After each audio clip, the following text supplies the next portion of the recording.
আসসালামু আলাইকুম। সংবাদে আপনাদের সবাইকে স্বাগত জানাচ্ছি। আমি ফিরোজ তোহা। শুরুতেই সংবাদ শিরোনাম।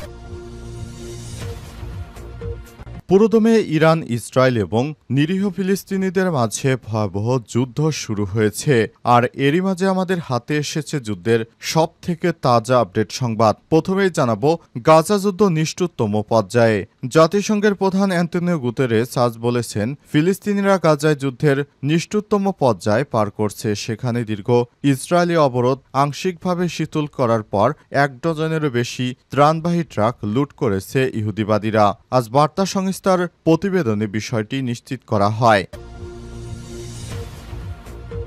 এরপর জানাবো সিরিয়ার উপর থেকে মার্কিন নিষেধাজ্ঞা তুলে নেওয়া শুরু। সিরিয়ার উপর দীর্ঘমেয়াদী নিষেধাজ্ঞা তুলে নেওয়ার প্রতিশ্রুতি জানিয়েছিলেন মার্কিন প্রেসিডেন্ট ডোনাল্ড ট্রাম্প। এরই ধারাবাহিকতায় আজ প্রতিশ্রুতি অনুযায়ী বাস্তবায়ন এর প্রথম পদক্ষেপ নিয়েছে ট্রাম্প প্রশাসন। নতুন সিদ্ধান্ত অনুযায়ী শিথিল করা হয়েছে একাধিক ব্যক্তি ও প্রতিষ্ঠানের উপর আরোপিত বিধিনিষেধ।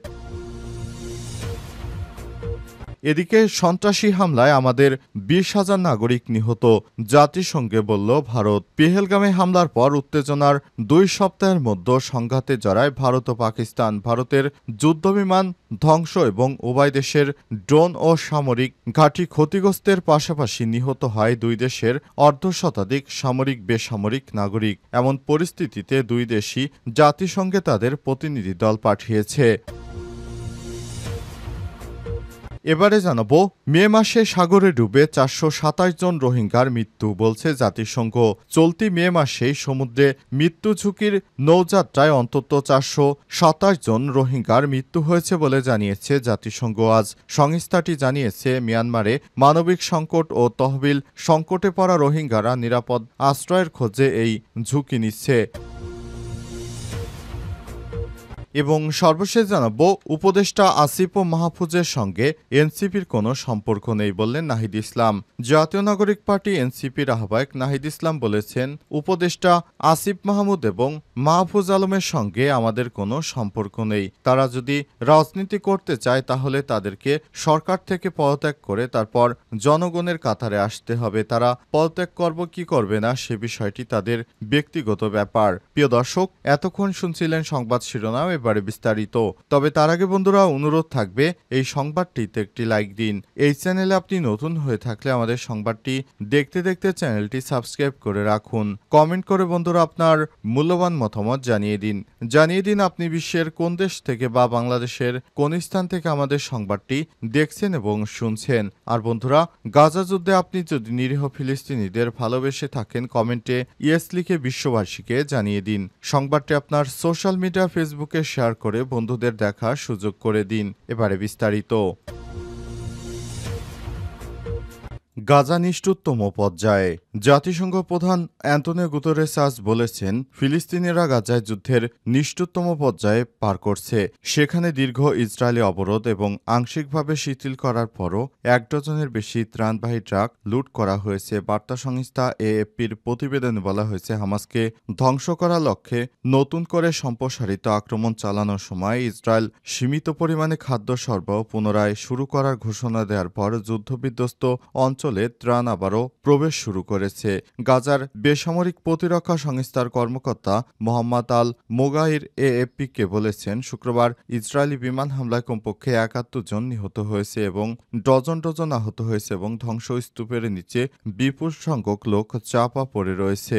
জাতিসংঘ প্রধান অ্যান্টোনিও গুতেরেস বলেছেন, গাজার ফিলিস্তিনিরা এই নিষ্ঠুর সংঘাতে সব থেকে বেশি নিষ্ঠুরতম পর্যায়ের মধ্য দিয়ে পার করছেন। তিনি আরও বলেছেন, ইসরায়েলকে মানবিক সাহায্য প্রবেশের অনুমতি এবং সুবিধা প্রদানে সম্মত হতে হবে। তবে তিনি সমস্যাগুলোর দিকে ইঙ্গিত করে বলেছেন, সাম্প্রতিক দিনগুলোতে গাজায় প্রবেশের জন্য প্রায় ৪০০ ট্রাক প্রবেশের অনুমতি দেওয়া হলেও মাত্র ১১৫টি ট্রাক প্রবেশ করতে সক্ষম হয়েছে। বাকিগুলো ইহুদিবাদীরা প্রবেশ করতে দেয়নি। তিনি এক বিবৃতিতে বলেছেন, যাই হোক, এখন পর্যন্ত অনুমোদিত সমস্ত সাহায্য ১ চা চামচ সাহায্যের সমান। এখন সাহায্যের বন্যা বয়ে যাওয়ার প্রয়োজন হয়। তিনি আর বলেন, এদিন ইসরায়েলি সামরিক আক্রমণে ভয়াবহ মাত্রায় মৃত্যু এবং ধ্বংসের তীব্রতা আরও বাড়ছে। সিরিয়ার উপর থেকে নিষেধাজ্ঞা তুলে নেওয়া শুরু করল যুক্তরাষ্ট্র। সিরিয়ার উপর দীর্ঘমেয়াদী নিষেধাজ্ঞা তুলে নেওয়ার প্রতিশ্রুতি জানিয়েছে মার্কিন প্রেসিডেন্ট ডোনাল্ড ট্রাম্প। এরই ধারাবাহিকতায় প্রতিশ্রুতি বাস্তবায়নে প্রথম পদক্ষেপ নিয়েছে ট্রাম্প প্রশাসন। নতুন সিদ্ধান্তে শিথিল করা হয়েছে একাধিক ব্যক্তি ও প্রতিষ্ঠানের উপর আরোপিত বিধিনিষেধ। আজ এক প্রতিবেদনে এই তথ্য জানিয়েছে কাতার ভিত্তিক সংবাদ মাধ্যম আল জাজিরা।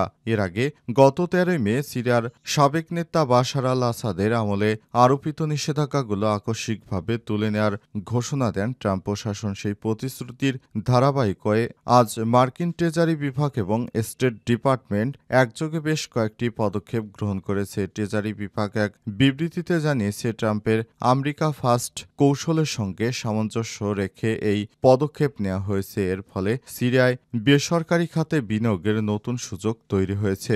ঘোষণা অনুযায়ী স্টেট ডিপার্টমেন্ট 2019 সালে সিরিয়া সিভিলিয়ান প্রোটেকশন অ্যাক্টের আওতায় জারি করা একটি গুরুত্বপূর্ণ ছাড়পত্র। এর ফলে আঞ্চলিক অংশীদাররা সিরিয়ার সঙ্গে যোগাযোগ স্থাপন করতে পারবে। ট্রেজারি সেক্রেটারি স্কট বেসেন্ট বলেছেন, প্রেসিডেন্ট ট্রাম্প যে প্রতিশ্রুতি দিয়েছেন সেটি বাস্তবায়নের অংশ হিসেবে এবং সিরিয়ায় নতুন বিনিয়োগ উৎসাহিত করার উদ্দেশ্যে এই অনুমোদনগুলো দেওয়া হয়েছে। সন্ত্রাসী হামলায় আমাদের 20,000 নাগরিক নিহত হয়েছে জাতিসংঘে ভারত। পেহেলগামে হামলার পর উত্তেজনায় 2 সপ্তাহের মতো সংঘাতে জড়ায় ভারত ও পাকিস্তান। ভারতের যুদ্ধবিমান ধ্বংস ও উভয় দেশের ড্রোন ও সামরিক ঘাঁটি ক্ষতিগ্রস্তের পাশাপাশি নিহত হয় 2 দেশের অর্ধশতাধিক সামরিক বেসামরিক নাগরিক। এমন পরিস্থিতিতে সংঘাতে একে অপরের উপর চালানো অভিযানকে সঠিক প্রমাণ করতে মরিয়া দক্ষিণ এশিয়ার দেশ দুটি এ নিয়ে উভয় দেশের মধ্যেই বিশ্বের কাছে তাদের কৃতিত্ব তুলে ধরতে গঠন করেছে প্রতিনিধি দল। এছাড়াও জাতিসংঘেও নিজেদের সেরা প্রমাণে অটল ভারত ও পাকিস্তান। আজ ভারতীয় গণমাধ্যম এনডিটিভির প্রতিবেদনে বলা হয়েছে, সন্ত্রাসী হামলায় গত 4 দশকে তাদের 20,000 নাগরিক নিহত হয়েছে বলে জাতিসংঘে মন্তব্য করেছে ভারতের রাষ্ট্রদূত পারবাথানি হরিশ। আর এজন্য পাকিস্তান মদতপুষ্ট সন্ত্রাসবাদকে দায়ী করেছেন তিনি। উত্তেজনার মধ্যে পাকিস্তানের সঙ্গে দীর্ঘদিনের সিন্ধুপানি চুক্তি বন্ধ করে দেয় ভারত। এই প্রসঙ্গে পাকিস্তানের প্রতিনিধি জাতিসংঘে বিষয়টি উপস্থাপন করে বলেন, পানি জীবনযুদ্ধের জন্য কোনো অস্ত্র নয়। এরপরই ভারতীয় দূত পাকিস্তানের তীব্র সমালোচনা করে বলেছে, সন্ত্রাসের বিশ্বব্যাপী কেন্দ্রস্থল পাকিস্তান। যতক্ষণ না আন্তঃসীমান্ত সন্ত্রাসবাদের প্রতি সমর্থন বন্ধ করে ততক্ষণ পর্যন্ত 65 বছরের পুরনো চুক্তি স্থগিত থাকবে। এ সময় গত 4 দশকে সন্ত্রাসী হামলায় 20,000-এর বেশি ভারতীয় নিহত হয়েছে বলে উল্লেখ করেছেন তিনি। এ সময় হরিশি আরও বলেন, ভারত 65 বছর আগে সৎ বিশ্বাসে সিন্ধু পানি চুক্তিতে প্রবেশ করেছিল। সেই চুক্তি বন্ধুত্বের সঙ্গে সম্পন্ন হয়েছিল। 6.5 দশক ধরে পাকিস্তান ভারতের 3টি যুদ্ধ এবং হাজার হাজার সন্ত্রাসী হামলা চালিয়ে এই চুক্তির চেতনা লঙ্ঘন করেছে। এই সময়কালে ভারত অসাধারণ ধৈর্য এবং উদারতা দেখিয়েছে। প্রথমেই জানাবো, উপদেষ্টা আসিফ ও মাহফুজের সঙ্গে এনসিপির কোনো সম্পর্ক নেই বললেন নাহিদ ইসলাম। জাতীয় নাগরিক পার্টি এনসিপির আহ্বায়ক নাহিদ ইসলাম বলেছেন, অন্তর্বর্তীকালীন সরকারের ছাত্র উপদেষ্টা আসিফ মাহমুদ ও মাহফুজ আলমের সঙ্গে এনসিপির কোনো সম্পর্ক নেই। তিনি জানিয়েছেন, তারা যদি রাজনীতিতে সক্রিয় হতে চান বা নির্বাচন করতে চান তবে তা সরকারের বাইরে গিয়েই করতে হবে। আজ রাজধানীর বাংলা মোটরে দলের কেন্দ্রীয় কার্যালয়ে এক অনুষ্ঠানে সব কথা বলেছেন নাহিদ ইসলাম। এ সময় তিনি আরও বলেন, যারা রাজনীতি করবে তাদেরকে অবশ্যই মাঠে নামতে হবে। নাহিদ আরও বলেছেন, তারা গণ অভ্যুত্থানের সময় প্রতিনিধি হিসেবে অন্তর্বর্তীকালীন সরকারে যোগ দিয়েছিলেন। আমিও সে সময় তাদের সঙ্গে ছিলাম। বর্তমানে তারা যদি রাজনীতিতে সক্রিয় হতে চান তাহলে সেটা সরকারের ভেতরে থেকে সম্ভব নয়। এ সময় তিনি আরও অভিযোগ করে বলেছেন, তাদের এনসিপির সঙ্গে যুক্ত করে একটি পরিকল্পিত অপপ্রচার চালানো হচ্ছে, যা তাদের হেয় প্রতিপন্ন করার চেষ্টা। এটি অত্যন্ত উদ্দেশ্যপ্রণোদিত। আমরা এর তীব্র প্রতিবাদ জানাচ্ছি। নাহিদ ইসলাম বলেছেন, সরকার থেকে তারা বের হবেন কিনা সেটি সম্পূর্ণ তাদের ব্যক্তিগত ব্যাপার। তবে এনসিপি চায় গণ অভ্যুত্থানের বৈধতা এবং জন আকাঙ্ক্ষা বাস্তবায়নে সবাই একসঙ্গে কাজ করুক। এনসিপির সদস্য সচিব আক্তার হোসেন বলেছেন, বাংলাদেশের রাজনীতিতে একাকারও পূর্বাভাস লক্ষ্য করছি। জনগণ যেসব আকাঙ্ক্ষা নিয়ে অভ্যুত্থানে অংশ নিয়েছিল তা বাস্তবায়নের পথে নেই। আক্তার হোসেন আরও বলেছেন, নির্বাচন সংস্কার ও বিচার সহ সব বিষয়ে এখন ধোঁয়াশা বিরাজ করছে। করিডোর ইস্যুতে সরকারের কাছ থেকে আমরা ভিন্ন ভিন্ন বক্তব্য পেয়েছি। পরে সরকার বলছে এটি কেবল ত্রাণ সংশ্লিষ্ট বিষয়। আমরা বলেছি এই ধরনের বিষয়ে সিদ্ধান্ত নেওয়ার আগে সব রাজনৈতিক দলের সঙ্গে আলোচনা করা উচিত।